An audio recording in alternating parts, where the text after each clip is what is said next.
नमस्कार दोस्तों, मैं दीपेंद्र सिंह राठौड़ आप सभी का हार्दिक स्वागत करता हूं। और आज का जो हमारा टॉपिक है करंट अफेयर्स का, वो बहुत मजेदार है और आए दिन लोगों के दिमाग में आता रहता है कि भैया खा गए ये डॉलर वाले। जब देखो डॉलर ऊपर जाता रहता है और रुपए की वैल्यू नीचे गिरती जाती है। तो टॉपिक यही है कि रुपया गिर क्यों रहा है, और हम ये इसके अंदर बहुत सारे एस्पेक्ट हम जो है ना क्लियर करने वाले हैं कि रुपये के गिरने के पीछे आखिर रीजन है क्या। जब से देश आजाद हुआ हम देख रहे हैं कि रुपये गिरता जा रहा है, गिरता जा रहा है, गिरता जा रहा है। क्या ये सरकारें कुछ कर नहीं रही है?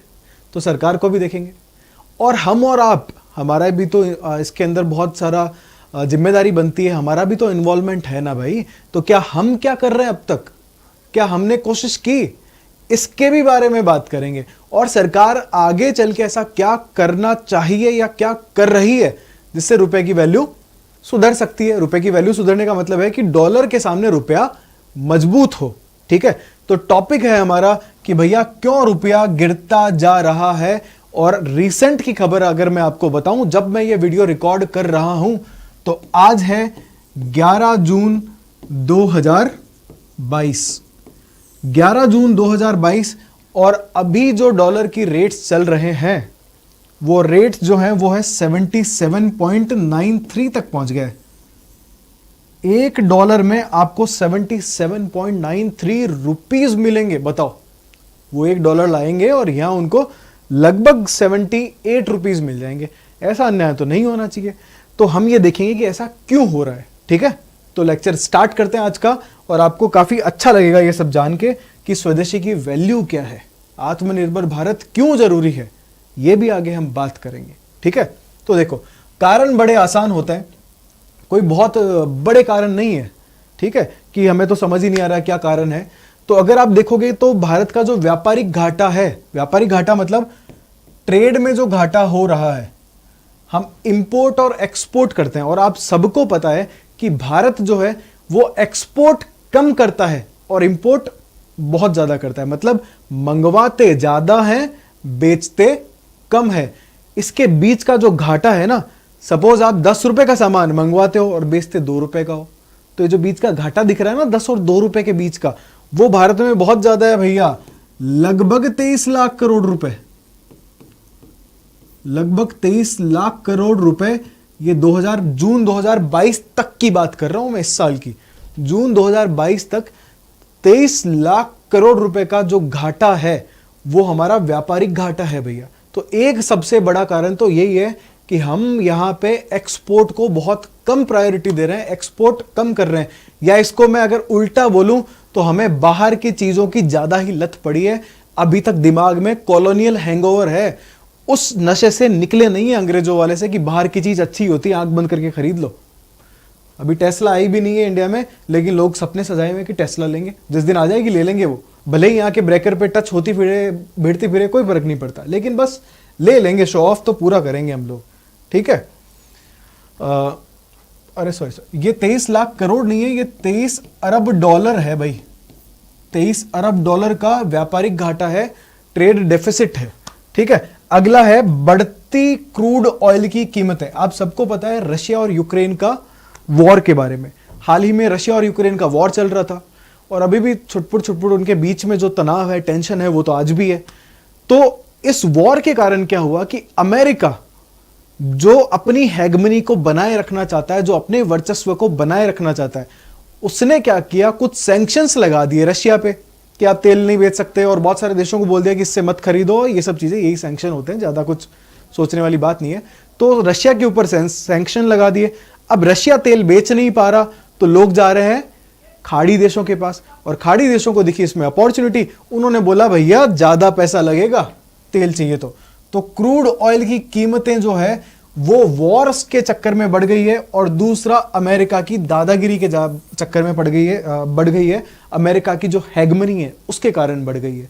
ठीक है, एक और कारण कि व्यापार में भी अमेरिका का वर्चस्व आपको दिखाई देता है। आप इंटरनेशनली अगर आप देखोगे तो डॉलर जो है वो बड़ी हार्ड करेंसी है।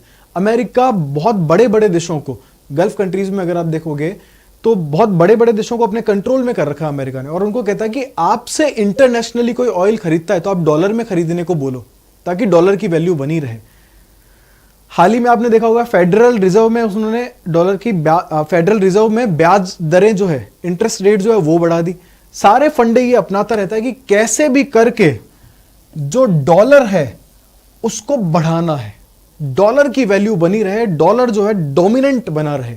तो एक बड़ा कारण यह भी है कि अमेरिका जो है वो अपनी पावर के दम पे थोड़ा बहुत चीजों को, थोड़ा बहुत क्या काफी हद तक अपने हित को लेके उत्साहित रहता है और बाकी करेंसीज को दबाए रखता है डॉलर के मुकाबले, ताकि दुनिया भर में डॉलर एकदम ताकतवर रहे। वरना चाहे तो डॉलर की कीमत कम कर दो, महंगाई कम हो जाएगी, लेकिन उनको करना थोड़ी है ऐसा। आगे देखो, सरकार द्वारा अनदेखी। सरकार कैसे अनदेखी कर रही है? सरकार मतलब मैं भारत सरकार की बात कर रहा हूं। आप में से शायद कुछ लोगों को पता हो, या हो सकता है कि काफी लोगों को पता हो, भारत सरकार ने 1949 में अपनी करेंसी की वैल्यू गिराई थी। मतलब $1 के मुकाबले रुपया, अगर सपोज करो जब हम आजाद हुए थे तो ये सीन था भाई। मैं 15 अगस्त 1947 का बता रहा हूं आपको। 15 अगस्त 1947 में $1 की जो वैल्यू थी वो थी 4.16 रुपीज, 4.16 रुपए $1 की वैल्यू थी 1947 में, 15 अगस्त में। 1949 में हमने इसको बढ़ा दिया, लगभग $7 के आसपास आ जाएगा ये 1952 होते होते कि $1।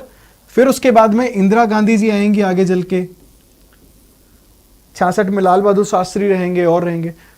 1966 में भी जो है हमारी जो करेंसी है उसकी वैल्यू को कम कर दिया गया, रुपया और कमजोर हुआ। सरकार ने ही बढ़ाया, हालांकि सरकार चाहती थी एक्सपोर्ट करने वालों को फायदा हो, लेकिन इस देश में इंपोर्ट ज्यादा होता है, हम बार बार भूल जाते हैं। अभी मैं बताऊंगा कि इंपोर्ट वालों को कैसे फायदा होता है अगर डॉलर की वैल्यू बढ़ेगी तो। बिल्कुल होता है, लेकिन हम इंपोर्ट पे आधारित अर्थव्यवस्था नहीं है, हमारे यहां इंपोर्ट पे नहीं चलता है सब कुछ, इंपोर्ट हमारा बहुत कम है। उसके बाद में 1991, ये तो आपको याद ही होगा, जब हमारा बैंक जो है वो कंगाल होने वाला था और हमें वर्ल्ड बैंक और बहुत सारे लोगों से, IMF वगैरह से लोन लेने पड़ गए थे। मजबूरी में हमें उन्होंने कहा कि भैया आपके यहां रुपए की वैल्यू घटाओ, कमजोर करो, तो हमने अपने रुपए को फिर से डॉलर के सामने गिराया नीचे।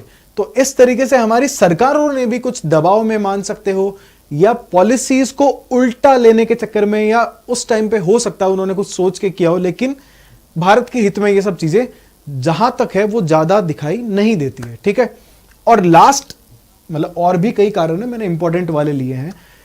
एक जो बड़ा कारण मुझे लगता है वो है विदेशी कर्ज। इसके ऊपर अलग से अभी बात करेंगे अपन, विदेशी कर्ज को अभी हम अलग से बात करेंगे कि भारत सरकार जो भर भर के बाहर से कर्जा ले रही है।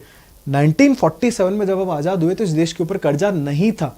पहली बार 1952 में हमने लोन लिया, और फिर जो मजा आने लगा मांग मांग के खाने में हमें, फिर तो आप देखते जाओ, पहले 5-5, 10 साल में लोन लेते थे, अब हर साल लोन लिया जा रहा है। राज्य सरकारें अलग से लोन ले रही है, सब लोन लेने में लगे हुए हैं, चाहे चुका ही ना पाए। तो विदेशी कर्ज की हम चर्चा करेंगे, विदेशी कर्ज क्या कहता है। उससे पहले मैं आपको यह बताता हूं कि अगर डॉलर की वैल्यू बढ़ती है, डॉलर अगर ऊपर जाता है, तो हमें क्या फायदा है, हमें मतलब भारत के लोगों को क्या फायदा है। तो भारत के लोगों के अंदर जो निर्यात करने वाले हैं, जिनका काम है एक्सपोर्ट करना, उनको फायदा होगा। उनको कैसे फायदा होगा, देखो इसको थोड़ा सा आराम से समझना आप, कि सपोज करो आज, मानना है ऐसा, मैं हकीकत की बात नहीं कर रहा हूं, मान लो कि आज $1 की वैल्यू जो है वो मान लो 60 रुपए है। ठीक है, $1 की वैल्यू 60 रुपए है। अब आप जो है नीम की दातुन बेचते थे दुबई को, ऐसा मान लेते कि फॉरेन कंट्रीज को नीम की दातुन बेचते थे, और आप बोलते थे कि भाई $1 में जो है तुझे 10 दातुन दे दूंगा मैं। अब कुछ लोग हंस रहे होंगे, लेकिन मैं उनको बता दूं नीम की दातुन बिकती है। ठीक है, हमारे जैसे लोग ब्रश रगड़ते हैं और पैसे वाले लोग नीम की दातुन रगड़ते हैं आजकल। तो $1 की 10 दातुन बेच रहे थे, सपोज करो। ठीक है, तो उनके पास पेमेंट किस में आता था, डॉलर में। तो कितने रुपए आते थे, 60 रुपए। अब सपोज करो डॉलर की वैल्यू हो गई 80 रुपए, दातुन कितने की जा रही है, $1 की 10।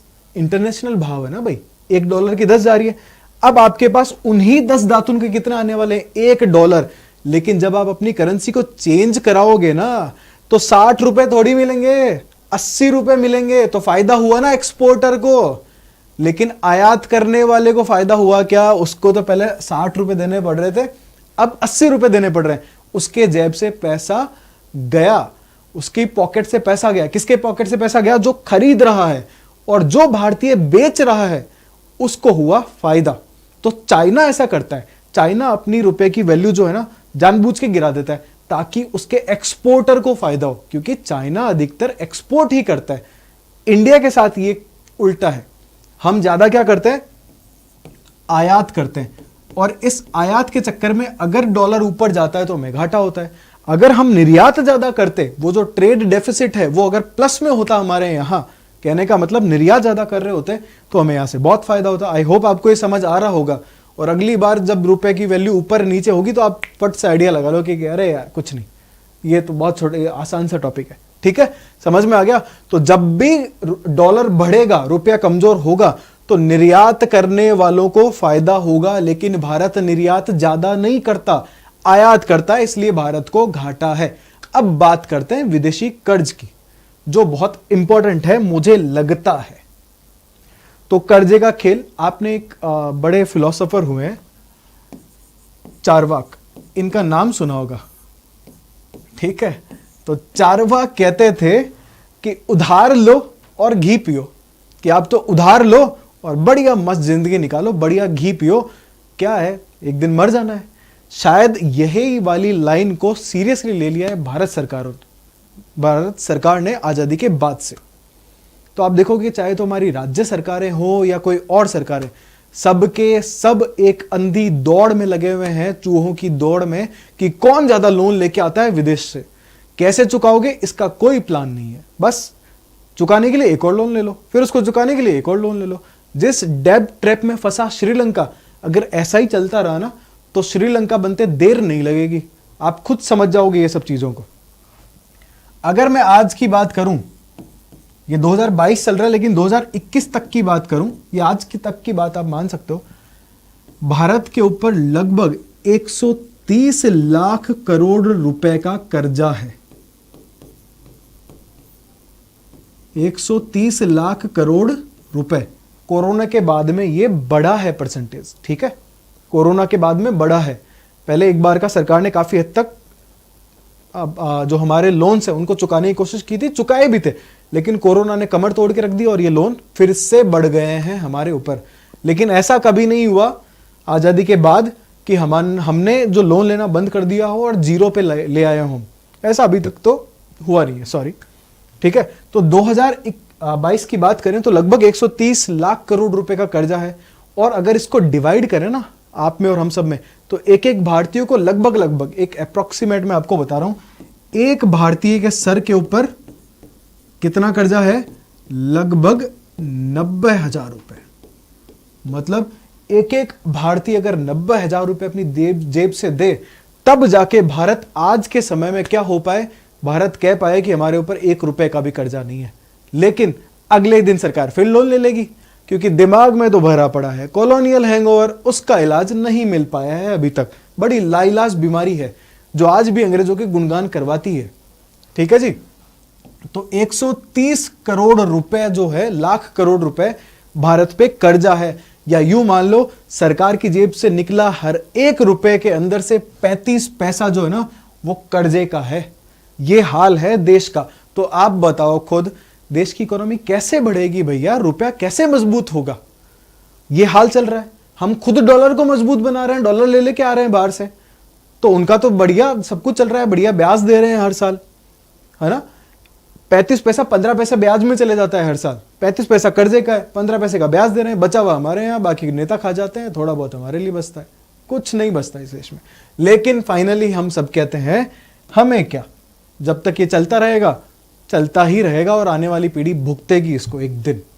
अब चलते हैं आगे कि क्या इसके कुछ सोल्यूशन भी है या कोई उपाय किए जा सकते हैं कि रुपया मजबूत हो और भारत जो है जल्दी से फिर से विश्व गुरु बने और उस पोजीशन पे पहुंचे कि अमेरिका और चाइना जैसे देश सिर्फ देख सके, कर कुछ ना सके, है ना।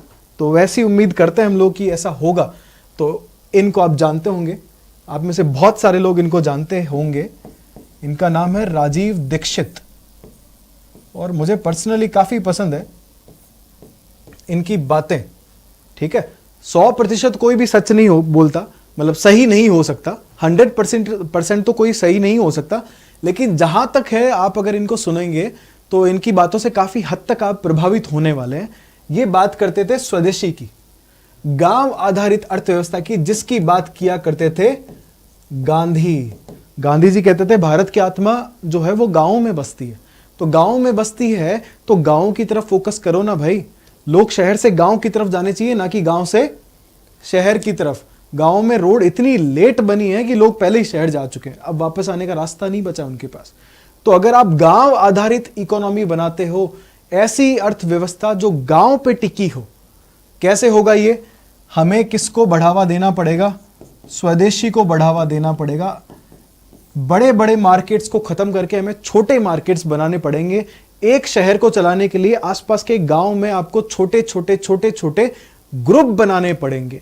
वो स्वयं सहायता समूह से होगा, ग्रुप से होगा, सरकारों से होगा, बहुत सारे अवेयरनेस प्रोग्राम चलाने से होगा, और किसानों के ग्रुप बना के क्यों ना शहरों में उन्हीं के थ्रू सारा सामान भेजा जाए, सारा पैसा सीधा किसान तक आए। ये जो मल्टीनेशनल कंपनीज वाला कल्चर है ना, ये बहुत गड़बड़ कर रहा है। जब तक गांव थे भारत के जिंदा, तब तक भारत जिंदा था, और जब से शहर की तरफ गए हम लोग, तो भारत की हालत खराब होनी शुरू हो गई है। तो वापस गांव की तरफ हमें लौटना पड़ेगा। इसके लिए इनको बहुत हद तक सुना जा सकता है। आप सुनिए, क्या करना है आपको? कोई बहुत बड़ा काम नहीं करना है, आपको देश की बनी हुई चीजें खरीदनी है और स्वदेशी खरीदना है। स्वदेशी का मतलब जरूरी नहीं है कि आप बड़े बड़े इंडियन ब्रांड खरीदें, ना जी, अपने पास का खरीदें।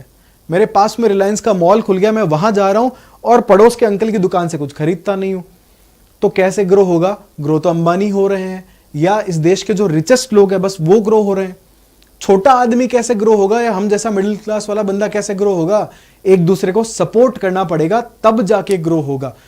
किसान से अगर आपको फ्रूट जूस पीना है तो किसान से लो ना भैया, किसान से फ्रूट्स लेके आओ फिर पी लो। डिब्बे वाले क्यों पीना? सेहत भी अच्छी रहेगी, अगर मैं डायरेक्ट लूंगा तो हेल्दी भी रहूंगा और पैसा भी मेरा बिल्कुल सही जगह जाएगा। तो आपको स्वदेशी को प्रमोट करना है, देसी को भी करना है प्रमोट। देशी का मतलब इस देश के ब्रांड, इस देश के जो ब्रांड है उनको भी आपको खरीदना है, लेकिन वो तब जब इंटरनेशनल खरीदने की बारी आए। जब बाहर का खरीदने की बारी आए तो मैं ये देखूं कि देश का है कि नहीं है। मजबूरी में आपको बाहर का लेना पड़ रहा है, समझ आता है, लेकिन आपके पास में अगर ऑप्शन है तो देश का लो। और उससे भी पहले ये देखो कि क्या ये चीजें मेरे आसपास मिल सकती है, तो वहां से लो। डिब्बे बंद चीजें लाना बंद करो, आसपास की चीजें लेना शुरू करो, ताकि इकोनॉमी बढ़े। जब आप पैसा बटेगा आम आदमी के पास, सबके पास पैसा पहुंचेगा, तो रुपए की वैल्यू फिर से अपने आप बढ़ जाने वाली है। एक बार होके तो देखें हम, लेकिन स्वदेशी की वैल्यू जो है ना वो समझ नहीं आ रही है। दूसरा है ऑर्गेनिक खेती। अब ये ऑर्गेनिक खेती का पैसे से क्या लेना देना है? आप में से बहुत लोग बोलेंगे यार खेती से क्या, कहां जोड़ रहे हो आप? लेकिन खेती ही तो अर्थव्यवस्था के जड़ में है। भारत में आज भी बहुत सारे लोग, हालांकि जीडीपी में योगदान 18% के आसपास है, लेकिन अगर आप देखोगे तो लगभग 43% लोग खेती से जुड़े हुए हैं। और हम बहुत सारा पैसा रासायनिक खाद में वेस्ट करते हैं, है ना? यूरिया, डीएपी, नीम कोटिंग वाला यूरिया लो, लिक्विफाइड यूरिया लो, पता नहीं क्या क्या हम डाल डाल के खेतों को खराब कर रहे हैं। और आपको सॉइल मूवमेंट भी याद होगा, मिट्टी बचाओ आंदोलन चल रहा है, मिट्टी बचानी पड़ेगी।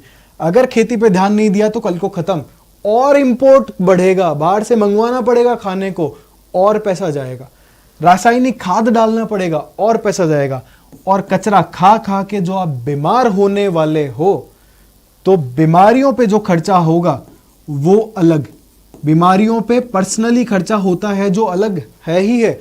उसके अलावा सरकार भी तो आपके लिए अलग अलग स्कीम्स चलाती है, जैसे राजस्थान में चिरंजीवी योजना, भारत सरकार ने आयुष्मान भारत योजना। कितना पैसा हॉस्पिटल्स में जाता है हमारी योजनाओं का, स्कीम्स का।